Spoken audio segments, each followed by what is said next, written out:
And good morning, everyone, and welcome to Small Biz Matters. Around Australia, you're tuned into Yes, did that again. It did that to me last week. Hello, everyone. We're still experiencing technical difficulties here at Triple H, but hey, that's the hodgepodge that is community radio. Welcome to everyone. You are listening to Small Biz Matters, a half-hour program where you work on your business rather than in it. My name is Alexi Boyd, and I am super excited about today. We're in the middle of a guest fest, actually. We've had some fantastic guests over the last few weeks, and today we've got a very special expert in her field who's going to be sharing with us a lot of knowledge, especially for small business. Welcome to the show, Natasha. Thank you, Alexi. It's lovely to be here. Now, Natasha, you are a well-renowned expert in employment matters when it comes to not only small business, but all the way up to the corporate world, of course, and you're an author. Now, everyone sort of goes, yeah, I wrote a book. But you know what? I read the book last week and I just went, there's so much knowledge in here. There's obviously a great deal of experience and there's a great deal of, experiences that you've been part of in terms of the journey that you go through with your businesses. And I think that that's what I really enjoyed reading with this book. It's not just about the processes and the procedures, which everyone knows that I'm a big fan of, but rather the journey that you go through with your clients. And I think that to me is something that's great to impart in a book rather than just me. Yeah. Oh, look, when I wrote it, I actually had a Post-it note on my computer that said I want dog-eared. I wanted the book to become a dog-eared companion for a business owner that literally sits on their desk and then they pick it up and go, oops, I need to have one of those difficult conversations. That's page, All right, and now I'm confident to go in and have that difficult conversation. And the feedback I've got from the book so far has really been that way. There's no point in talking about HR or employment from a very technical point of view because everyone will go to sleep. But the reality is that business owners, if you've got employees, are going to have some of these challenges and you need to make it easy and readable and interesting for them to read. Yeah, and I think that's what you nail as well. And I think from your perspective, you've kind of seen it all. Your book is called From Hire to Fire and Everything in Between. And plus you're an owner of an successful HR firm called Employee Matters. So you draw on your experience, your skills. You've helped small to medium-sized businesses all the way up to corporate, navigating the compliance world. It's ridiculously compliant heavy, really, when you look at it from a business that might walk into this with 0 employees trying to hire employees for the first time. It is ridiculously difficult and hard to navigate all that red tape. And, we might talk about politicians who are saying they're trying to cut red tape. Yeah, it's not the reality, really, day to day for business. It's really not. No, and I have to say one of my favourite clients once said to me, you know what, Natasha, running a business would be so much fun if I didn't have to have employees. And she's not alone. There are a lot of people who actually think like that. And unfortunately, people don't go into business because they want to have employees. That's not their burning desire to start a business. Well, I want to grow a team of 10 or I want to grow a team of 5. They go into business because they are passionate about admin or they're passionate about bookkeeping or real estate, whatever it happens to be. But unfortunately, as a result of that, in order to grow your business, most businesses require resources or people. And with that comes some legal obligations and people are humans. So there's some complexity there. And that makes it a bit more challenging for business owners. But it makes it interesting too. Exactly. It's nice to grow that team. But, I think everybody thinks that in the world of business, wouldn't it be great if I could just duplicate myself, just get the Xerox out and, make photocopies of myself. But even if that was the case, you'd probably drive yourself crazy, to be honest. Now, your background is really interesting. We like to start these shows with a little bit of where your journey is. And for me, when we met over coffee, I found it absolutely fascinating where your journey of HR has come from. Now, please tell the listeners a little bit about that fast-paced world of hiring and firing in India and overseas, and all the complexity that went with that. Tell us a little bit about that. Yeah, I was lucky enough. I got my big break and I got to work for a professional services firm and was able to progress through the ranks to sort of a HR manager. And then I was single at the time and in my early 30s, and I thought, I'm off to London like everyone does. I'd already been there as a nanny, but I was going back. So I transferred to the London office and I was lucky enough to be able to get a transfer or a secondment down to India where they were hiring 500 people in 5 weeks. And they were just flying people in from all over the world. And I literally was sent down there to be the HR manager until they hired a local resource. And I arrived and I didn't meet my boss for 3 weeks. So I just had to make it up as I went. Had a team of 5, none of which who'd ever worked for a woman before. So they thought that was really novel that they got to work for a woman. But they were all going to get married before me, but none of them were engaged. And I'd got engaged the night before I left. And so it was you know, from a cultural point of view, it was fascinating, and we had to do lots of training, cultural training. We had a SARS outbreak down there. We had chickenpox, which could wipe out, you know, the entire workplace because no one was inoculated. You know, we had guys and girls that wouldn't sit on a table together. You know, it was fascinating. Really great experience. Then the electricity would go off and 10 times a day, your computer would lock down, and then you'd have to start again. But from a cultural perspective and a growing experience of just having to make do, fascinating. And also really just being thrown into the fire, really. Yeah. I mean, there would be, you talk about all those complex issues, but then on top of that, you've also got to try and implement all of the HR practices which you're familiar with. Was there a lot of mapping for what you were expecting to be able to do versus what the end product, which I'm sure was hugely successful, but did you find yourself just having to say, right, well, this is my normal process, I'm just going to take 7 steps back and then... Yeah, I mean, the business was absolutely brilliant globally. You could go into any office in the world and it worked the same way. And that was the beauty of the business. However, India was a different scenario. And, you know, I would go in and sit in my desk at about, 7, 8 o'clock in the morning. And in India, they start late and finish late, but a lot of the expats started early. And by, say, 11 o'clock, there was a queue of 20 people at my desk back to back that wanted to work out when they were getting paid, or somebody's father had gone ill and they had to go back home. And so there was a whole lot of complexity, and I think the first thing that I did was realised I couldn't do it on my own, and so I had to grab all of the senior managers that were all newbies as well and start an exec meeting and just try and deal with the issues, and that was very powerful. So when I eventually got to meet my boss 3 weeks later and actually get the brief of what I was meant to be doing, we already had made some inroads, and so that worked really well, and I made some great friends down there that I'm still connected with now. Well, I mean, that's a huge success, and it goes to show that experience going overseas it can be really beneficial, and it helps to sort of build your skills and expertise in your area. So you came back after you'd done all this international work. You obviously worked in the UK, and you learned very quickly all those issues. What did you do when you returned to begin the business, and was it an easy transition? I think sometimes you wake up and you find yourself you've got a business. Basically I came back. I'd been made redundant from the business in the UK, but came back newly married, newly pregnant, got picked up again by the same business and started working in contracts. And then the global financial crisis hit, and I'd had 2 babies in quick succession, and I was out of a job, so I had to do my own consulting. And I actually started work for someone else, and I did 2 years, and I started to grow it, and I could see there was a market, but I realised I could do it better than they could do it. So I literally printed off a business plan from the government website and wrote it out. And you actually did a business plan first thing? I did a business plan, and I gave it to my husband. Was it success? Was it helpful? It's interesting. I've gone back 3 years later, and we're on target. It's amazing what happens when you put it subconsciously into your brain. I think then you start to work to that. And so anyway, we started Employee Matters. My husband has morphed into the business, and we've got a team of 10 across Australia and New Zealand. But it's been a fascinating journey, and I think from my own perspective, I understand what business owners are going through because I've done it myself. I've made all the mistakes they've made, and more probably, and it's again because my expertise is HR, but it's not finance, it's not social media, it's not legal, it's not compliance, it's not insurance. But you need to get all of that right, and you need to educate yourself as a business owner so that you can really do what you want to do and do what you're passionate about. It's actually something that I spoke about with a business coach that I had on the show a couple of years ago, where she said you should never engage with anyone who's not in business themselves, who is not literally going through the same things that you are. And you are that information they're going to give you is one piece of a puzzle, but they're aware of the whole piece of the puzzle as well. So speaking of pieces of puzzles, obviously we're here to talk today about employment and regulation and the difficulty that small businesses face. So the first thing we talked about when we met was, of course, that, and something that hit home, is it's a massive investment. It really is. I remember my dad used to work for IBM, and he said whenever we would hire someone, it's 130% of the salary. I don't know if that's the same figure anymore, if he was just bandying things about. But once you take the salary plus all the admin plus all the HR and the training time and everything else, do you think that's an accurate figure? So the statistic is it's cost you between 50 and 150% on top of the base salary based on the level of complexity of the role. So at a junior level, if you're paying about 50 grand, you could expect to pay 50% in on costs. And that covers things like advertising, recruitment fees, time to get that individual up to speed, time to train them and so on and so forth.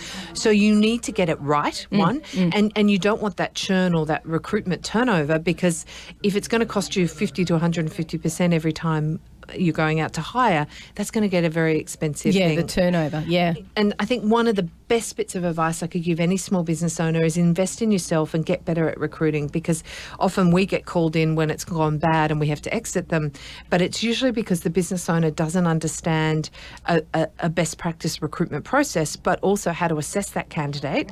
Can they actually do what they say they can do? And, are you really fully informed when you've interviewed them to make sure that they are right for your business in terms of a cultural fit, behavioural fit, and also technical skills? And that is a real skill set. I mean, I'm going to be the first person to put up there to say, when I worked as an office manager, I was utterly crap at assessing whether or not somebody was any good. I thought everyone was fabulous. I thought everyone had potential, and everyone, see, this is the teacher in me going, oh, you're all wonderful, it's all going to be great. And they're not. And being able to discern whether or not someone, and you're doing an injustice to the employee, aren't you? If you hire them and then you take them on and work with them for 6 months and it turns out to not work, well, you've wasted their time as well as your own. Exactly. And one of the best things I would suggest to business owners is do reference checks. The amount of people who don't do reference checks, and you're letting somebody into your business that you don't know anything about. And I would even go so far as to get them to bring their passport along, because that's an ID check, and also their right to work, because the business owner is liable if you haven't checked their right to work status in Australia. You can be pinged for that. So, there are a couple of things, and people always say with reference checks, they say, well, they're just going to give me who their mate is. Well, you need to get clever around your interview. So when you're interviewing and you say, at company ABC, who did you report into in that role? George. Okay. And at the next company, who did you report into? Fred. And then if you get down to the bottom of the CV and Mary and June are the referees, well, then I'd be querying why George and Fred aren't. So you need to get smarter about it so that you're actually talking to the people who can actually give you good feedback on whether they are the right fit for your business or not. And are you a fan of the very basic social media check as well? Yes. Funnily enough, legal hasn't caught up to that, and it's getting more and more. Classic example, and this was a small business client. So it was a travel consultancy. They were hiring, they did corporate travel for some very big names in Australia. And they had this fellow in, they thought he was fantastic. And the girls in the office, when the MD came out, they did the Facebook check. And he had some extremely, extremely inappropriate conversations with his mates publicly on Facebook, which he was unaware at the time was public. And we had to rescind the offer, because there was no way they could put him to look after the account that he was going to be managed. And he was mortified. But my view is that you can find out some things, and you probably should, but you just need to be careful, because it is not necessarily an extension of the workplace. It is their personal life, not their work life. Yeah. So at the moment there are no hard and fast legal rules about it. That will change over time. The anti-discrimination laws will surely catch up. Yes. You can't discriminate against someone on their, you can, on the basis of their thought processes, their opinions, political persuasion. You can't on political persuasion. No, so I suppose it won't be too long before. So make the most of it, everyone. Make the most of the social media checks. Now, when we come back after a short break, we're going to be talking more about some really great strategies and tips for small business when it comes to engaging with employees for the first time. You are listening to Small Biz Matters, the half-hour program where you work on your business rather than in it. We'll be back after this. Is something that I guess people do try and escape, Natasha, when they hire employees. Do you think some people, as small businesses, grab hold of employees so they're not feeling so they isolated? They want some company. Yeah. And look, two brains are always better than one, so it does make sense. And the tricky thing is, and you might have some insight into this, every time I've been to any sort of a convention where people are talking about business growth, the first question inexperienced business owners ask is, who did you hire first? So in all of your fabulous HR knowledge, in your experience, I know it's how long's a piece of string, but is it the salesperson or is it the support staff? Yeah, look, I think it depends on your core skill. So you hire people who are good at what you're not good at. And that could be outsourced or that could be internally. And we have a great little thing on our website where you can go in and do a little assessment, because usually that is the struggle for small business owners. Am I in a position to hire yet? And so we've got a little activity that we take you through to walk through what you actually want them to do. And there's an assessment about what you spend your time doing. And then you have to be really tough on yourself and you have to say, what are you good at? And then what are the bits that you aren't so good at? And that would be the stuff that I'd be looking to get somebody into your business. So it depends on the business person's skill set. And that's obviously available on the Employee Matters website. Yes. Oh, fantastic resource. Thank you so much. So speaking of resources and strategies, you're walking into your first employee and you're engaging with someone. And before the break, you were mentioning how it's important when you're interviewing to really I wouldn't say grill them, but make sure you're dotting all the I's and crossing all the T's when it comes to their experiences and whether or not they're legitimate as who they say they are. What other tips would you give for the actual engagement process and hiring? Yeah, I think most people tend to hire their first employee and show them the desk and the seat and then expect them to learn through osmosis. And your employees are at the greatest risk of resigning within the first 3 months of being hired. And the reason for that is they're going through an enormous amount of change. But often as a business owner, we don't invest the time in getting them up to speed.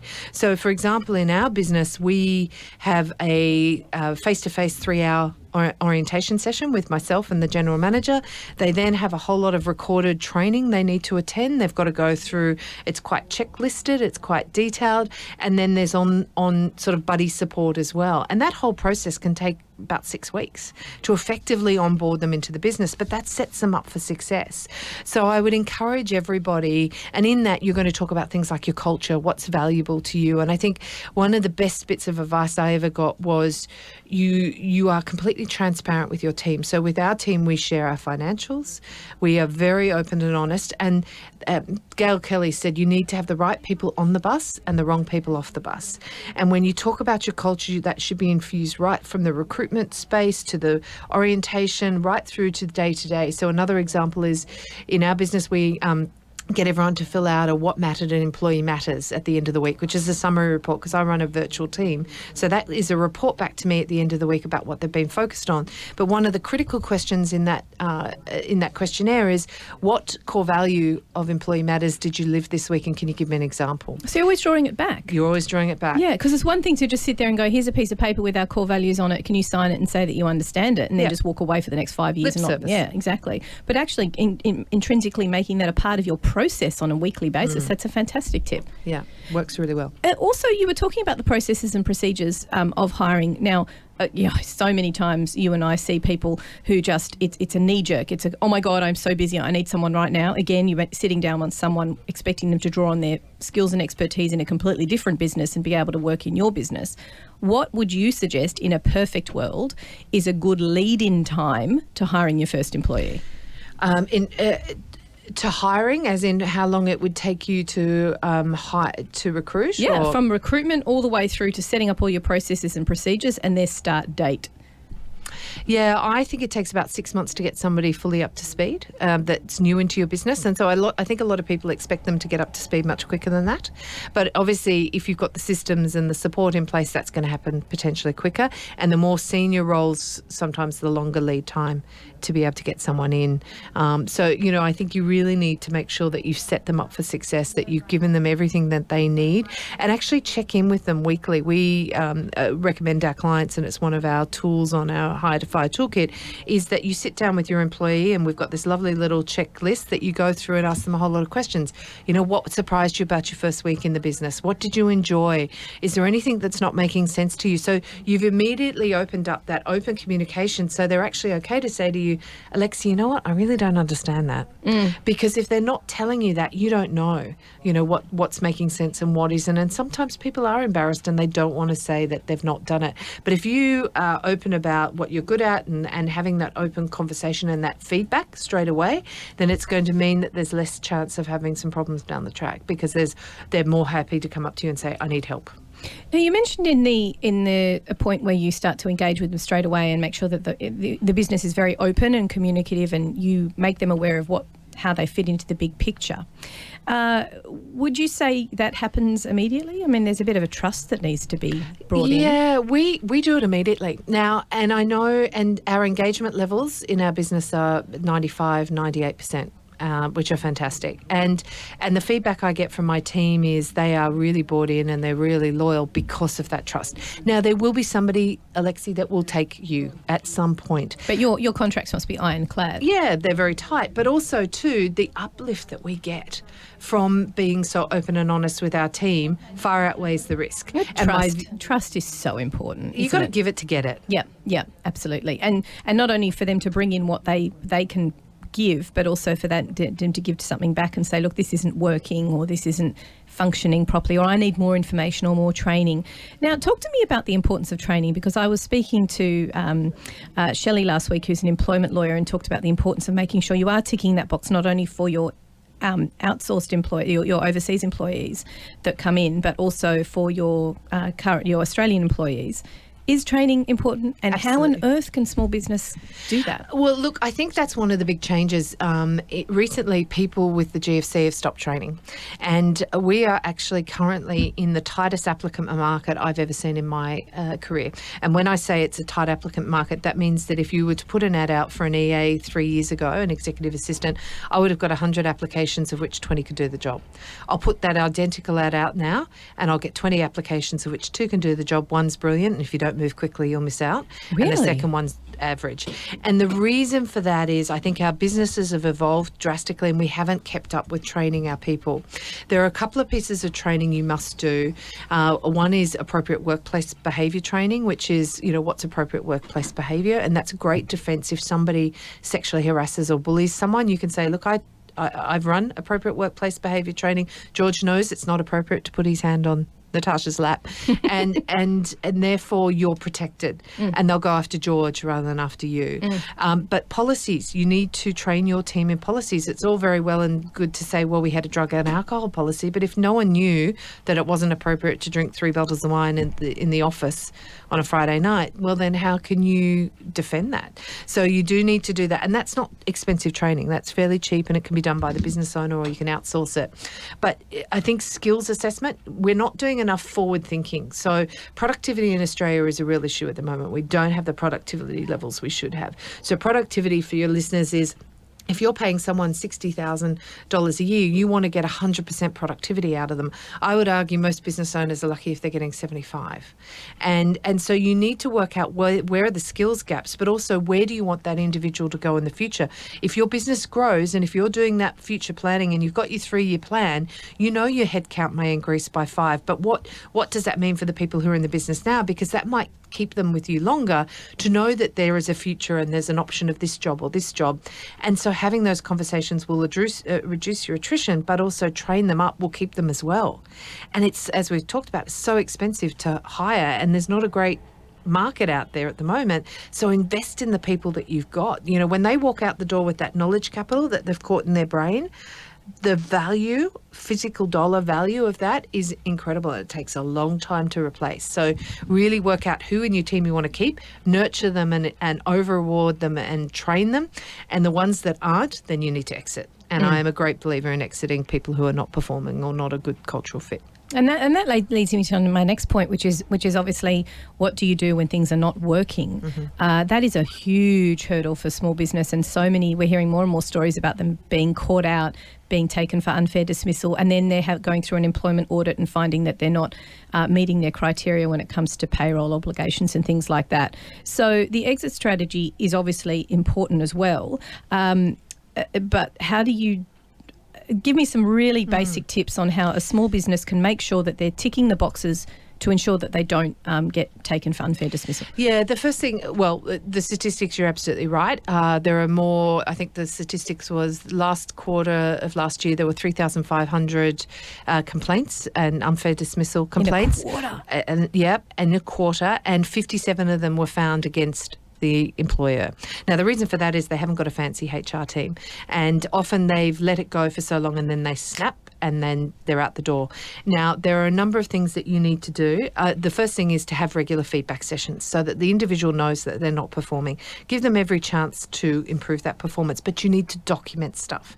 And you actually need to have a conversation, and you need to actually offer them a support person to have that meeting. Now, if you don't offer that support person, you've automatically failed the unfair dismissal test.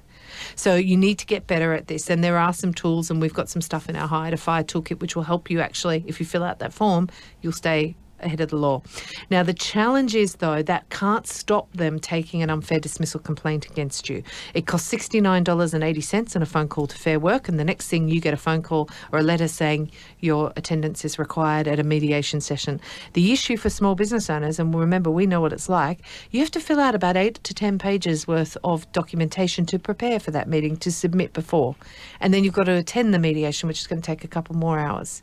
So you may end up there and have done everything right and just and luckily walk out the door at that point. But if you haven't, then it progresses along, and it can be very expensive. We've got a calculator that calculates if you're paying yourself, I think it's $50 an hour, and you're paying them $60,000, and it goes all the way through the unfair dismissal complaint, and you get the full whack, which is 6 months salary and or reinstatement. It would cost you about $57,000. Wow. In all the costs in terms of time and on costs, potential legal costs. So it's expensive. And the trouble is, if they don't know what their rights are, their friends and family certainly do. And, they will, the issue is that you do this poorly. And even though the reason why you wanted to terminate someone would be fair and reasonable, the way you did it, you fail on a technicality. So what is the incentive for people then, knowing that there's all of these regulations even around the act of exiting someone when you have every right to do so morally and from a point of view of them, being a detriment to your business? Why would anyone hire someone? Because your employees are your greatest asset and also your greatest weakness. And I see them as an asset when you hire well, manage well, and fire well. So your employees are a fundamental part of your business and can make you much more successful than you ever would be on your own. But you need to get better at this stuff. You need to not have that osmosis view. You need to have a view that these are part of your team. I would even go so far as, it's one of those things. I really despise the word staff. I think it's very them, us. It's very blue collar. Think of they're your team. And you may come up with a snazzy name that might work with your business name, but get them to feel included, get them to feel part of it. Because guess what? I don't know all the answers as a business owner. And I always say my team are my greatest strength because collectively, most of them have got more experience than I do. And collectively, we've got over 180 years worth of experience, that can do everything in that range. And that can work for you too. And being brave enough as a business owner to say, I don't know everything, but I bet we can work out a great solution between us. You watch the stuff start to filter up when you give them the opportunity to really input into the result. Yeah, and it's very important that they become part of that end goal. I liked what you were saying before about there being a plan and a 3-year plan, and you need to envisage where your staff will be. Maybe not from an individual basis, but maybe just from saying that role, that person in that role, then this is where I would like to see them in 3 years' time. If I put 3 people underneath them, well, they're in a managerial role. Exactly. And teams tend to grow in groups of pods. So generally a group of 4, then 12, then 24 is how they tend to grow.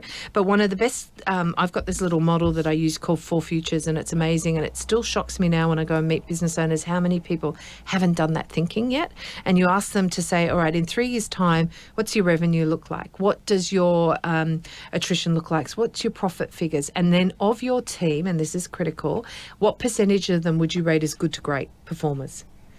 And then you can plot all of that around. But it's really interesting when I do that with business owners, they go, I haven't thought about that. I'm like, if you haven't thought about that in 3 years' time, how do you know where you're going? How does everybody know where they're going and how they can play and put a big part of that into getting that result for you?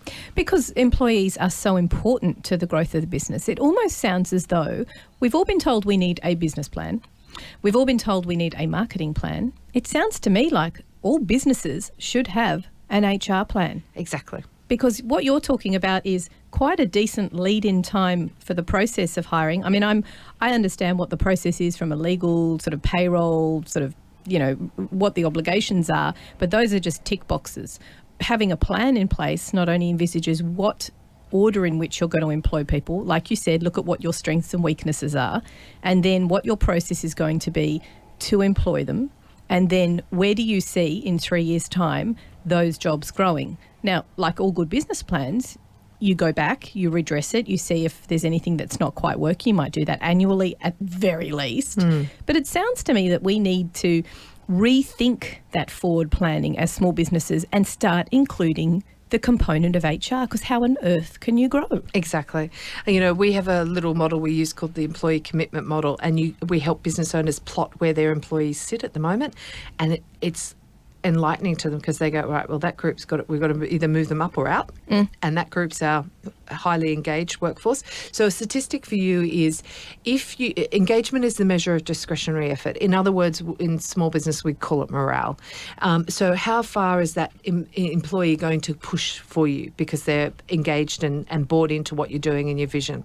And businesses that have engagement levels of 75% and above get 21% more productivity and 20% more profitability than groups in the bottom 25 percentile point. So you want to build highly engaged teams. So your next question is, well, how do you build a highly engaged team? A lot of it is that communication, that business strategy, it's that vision, and it's being an authentic leader. I think, you know, in the past we had leadership where we were 10 foot tall and bulletproof and, you know, no leader wanted to show their weakness. In actual fact, our employees are quite happy to see that we have vulnerabilities and we're not experts at absolutely everything, and they're more drawn to those leaders because those people are taking them on the journey together and give the best thing you can do is give feedback. Say, Alexi, that was a fantastic job. The reason why that was so brilliant was this was the outcome. I'd love to see more of that. And this was the impact to our client.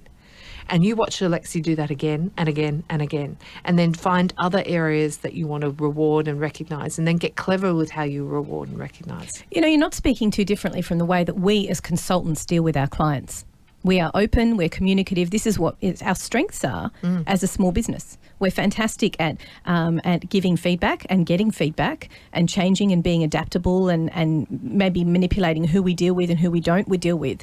That's the core skill set that we need to take when we're dealing with HR. Yes. I'm not saying that we treat our staff, or maybe I am saying we treat our staff like clients. Because at the end of the day, they're going to help grow our business just like our clients are. Yeah. Well, I mean, Richard Branson says it all the time, that his team is more important than his clients, because if he's got the right team, then his clients will be happy.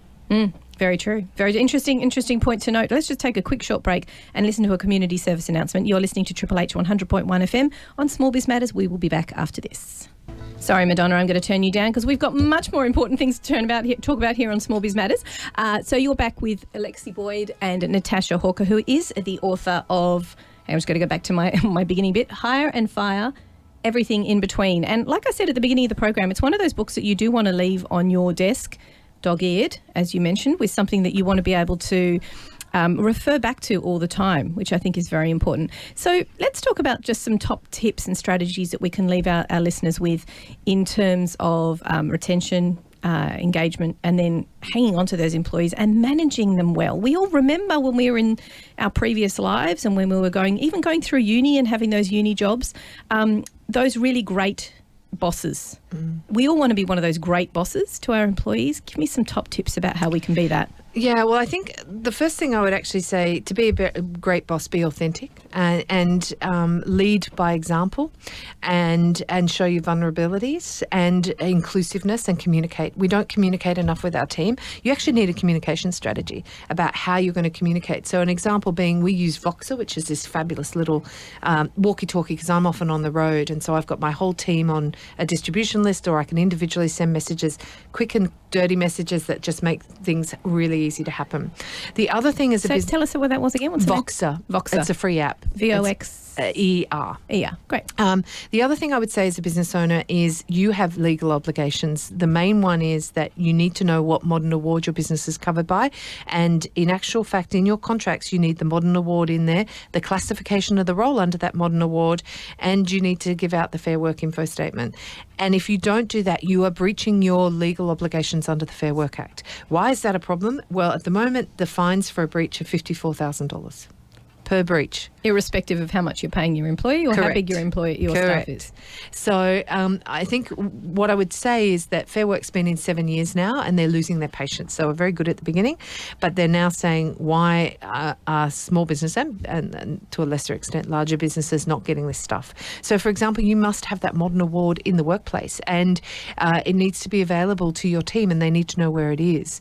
So that is a bit of an issue and I'm seeing more and more cases, and I'm not suggesting you get the full whack of the 54,000, but they are able to do that.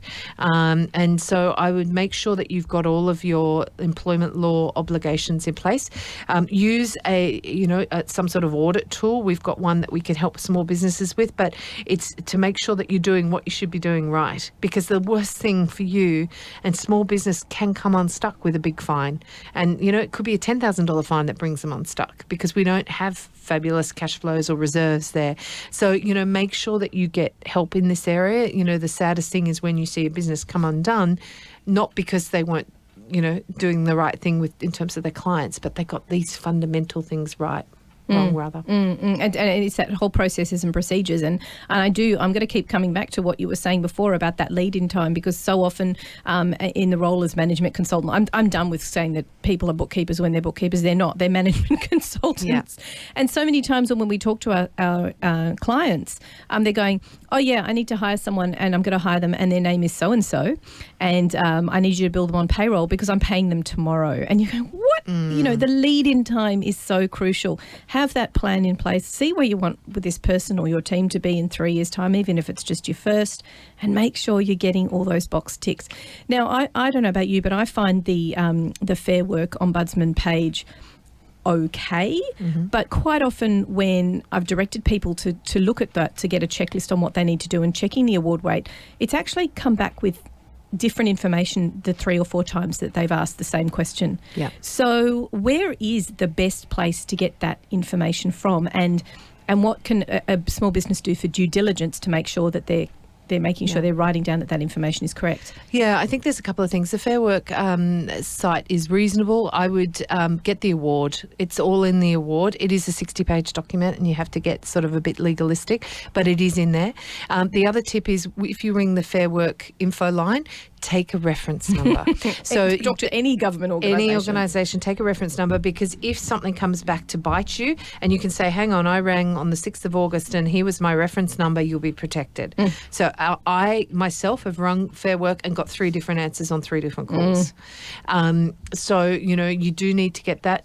You might want to get some legal advice or some HR advice. And if you coupled all of that up and you can say, here, I've done my due diligence and it's wrong, and you've got those justifications, then I think you've got a reasonable case to protect yourself. And that's in terms of engaging with employees in the first place.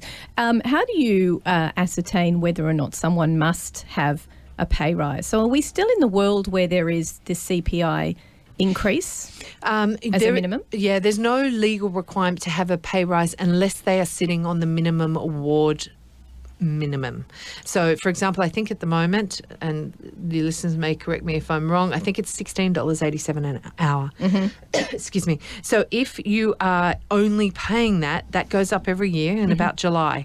So you need to make sure you're on top of that, because it pretty much increases every year, and that's how you could fall under the award, and then that would be a breach and a $54,000 fine. Is that the same for all awards or just that minimum? It's the same for all awards. So they all have a minimum rate to pay. So I always try and say to our clients, pay above the award. One, because it gives you a better quality of employee, but it gives you that buffer in case something happens and it moves and you're distracted. You're not going to get pinged because you took your eye off the ball. Yeah, that's a good tip. And also with regards to your documentation, so we all in our due diligence, we have an employment contract, don't we, everyone?